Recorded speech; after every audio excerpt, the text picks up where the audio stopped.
Hello viewers, আসসালামু আলাইকুম। কেমন আছেন সবাই? আশা করি অনেক অনেক ভালো আছেন। যারা আমার এই চ্যানেল রেগুলার বেসিসে দেখেন তারা কিন্তু জানেন যে আমার এই চ্যানেলে মূলত পাওয়া যায় বিভিন্ন রকমের মোবাইলের tutorial, tips and tricks. But আমি আরেকটা জিনিস এটার সাথে অ্যাড করার চেষ্টা করছি, সেটা হচ্ছে টেক নিউজ। আর এখন থেকে আমি ট্রাই করব সপ্তাহে একটা করে টেক নিউজ দেওয়ার। আশা করি এই টেক নিউজগুলো আপনাদের উপকারে আসবে। আজকের ভিডিওতে আমি দুইটা নিউজ নিয়ে কথা বলবো। একটা হচ্ছে গত প্রায় এক সপ্তাহ ধরে আমরা একটা নিউজ পাচ্ছি বিভিন্ন সোশ্যাল মিডিয়াতে এবং ইউটিউবে যে বাংলাদেশে নাকি পাবজি এবং ফ্রি ফায়ার গেমসটা ব্যান করা হচ্ছে।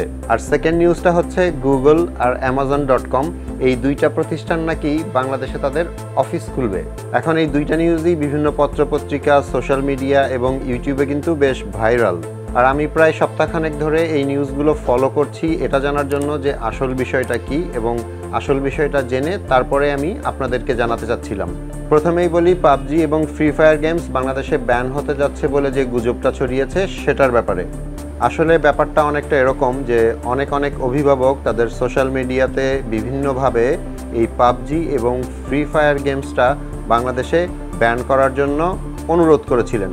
কারণ তাদের পার্সোনাল অপিনিয়ন বা অবজারভেশন যেটাই বলেন না কেন, তাদের ধারণা হয়েছে এই পাবজি এবং ফ্রি ফায়ার গেমস খেলে তাদের সন্তানদের অধপতন হচ্ছে।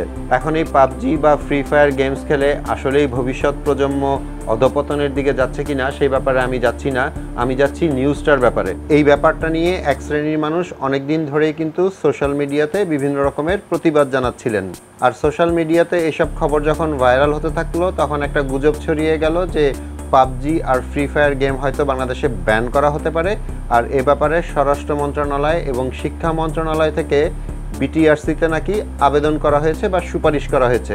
গত সপ্তাহে যখন এটা নিয়ে সোশ্যাল মিডিয়া, ইউটিউব এবং বিভিন্ন পত্রপত্রিকায় ঝড় উঠে যাচ্ছিল তখন আমার বারবার একটা পুরানা প্রবাদের কথা মনে পড়ছিল, সেটা হচ্ছে চিলে কান নিয়ে গিয়েছে। আমাদের অবস্থা এমন হয়েছে যে চিলে কান নিয়ে গেছে শুনে আমরা চিলের পিছনে ছুটে বেড়াচ্ছি, কান আছে কিনা সেটা চেক না করেই। এখন এই পাবজি এবং ফ্রি ফায়ার গেমস ব্যান করা নিয়ে সর্বশেষ খবর হচ্ছে স্বরাষ্ট্র মন্ত্রণালয় এবং শিক্ষা মন্ত্রণালয় থেকে কোনো রকমের কোনো সুপারিশ বিটিআরসিতে করা হয়নি। ৭১ টেলিভিশন, যমুনা টেলিভিশনের মতো আরও অনেক গণমাধ্যম এটা নিশ্চিত করেছে যে ওই মন্ত্রণালয়গুলো থেকে কোনো রকম সুপারিশ করা হয়নি বিটিআরসিতে, এবং বিটিআরসিও কোনো রকম প্রজ্ঞাপন জারি করেনি যে পাবজি কিংবা ফ্রি ফায়ার গেমস বাংলাদেশে ব্যান করা হবে। তো এখন নিশ্চিত করে বলা যেতে পারে আপাতত পাবজি কিংবা ফ্রি ফায়ার গেমস বাংলাদেশে ব্যান হচ্ছে না। ফিউচারে হবে কিনা সে ব্যাপারে আমরা এখনো নিশ্চিত না। এখন পরের নিউজটা আসি, যেটা হচ্ছে গুগল এবং Amazon.com নাকি বাংলাদেশে তাদের অফিস খুলবে। আর এই নিউজটা শুনে অনেকে অনেক খুশি হয়ে গিয়েছিলেন। অনেকে ভাবছিলেন যে গুগল সংক্রান্ত কোনো প্রবলেম হলে কিংবা ইউটিউব নিয়ে কোনো প্রবলেম হলে গুগলের হয়তো অফিসটা থাকবে বাংলাদেশে, সেখানে সরাসরি চলে যাব, কাস্টমার কেয়ারে ডেস্কে যাব, ভাই আমার এই প্রবলেম হয়েছে, এবং প্রবলেমের সলিউশন নিয়ে ওখান থেকে চলে আসব। আর Amazon.com নিয়ে যারা স্বপ্ন দেখছিলেন তারাও এরকম ভাবছেন যে এখন আমরা লোকাল যে ই কমার্স সাইট থেকে অনলাইনে অর্ডার দিই, এরপর থেকে হয়তো আমরা Amazon.com-এ অর্ডার প্লেস করব। বাট এখানে যেটা হয়েছে, গুগল এবং অ্যামাজন বাংলাদেশে বিন রেজিস্ট্রেশন করেছে।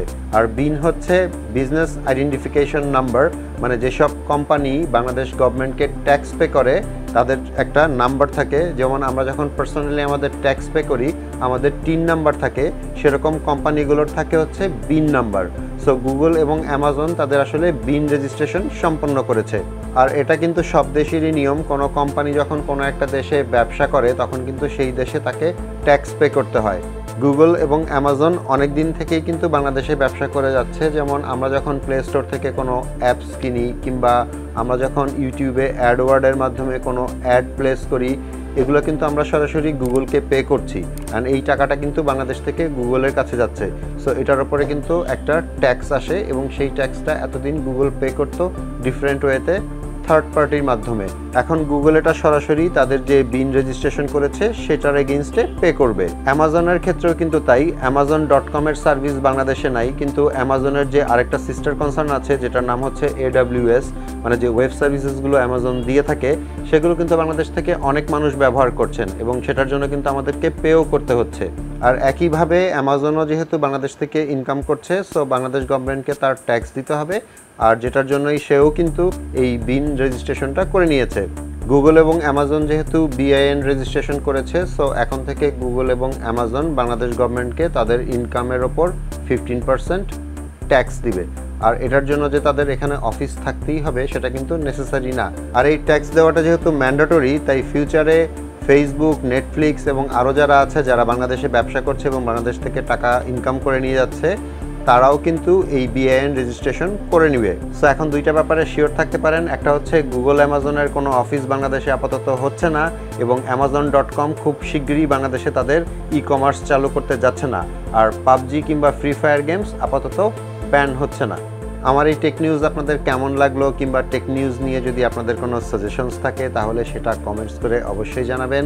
ভিডিওটা ভালো লেগে থাকলে একটা লাইক করে দিবেন। দেখা হবে পরের ভিডিওতে, সে পর্যন্ত সবাই ভালো থাকবেন। আল্লাহ হাফেজ।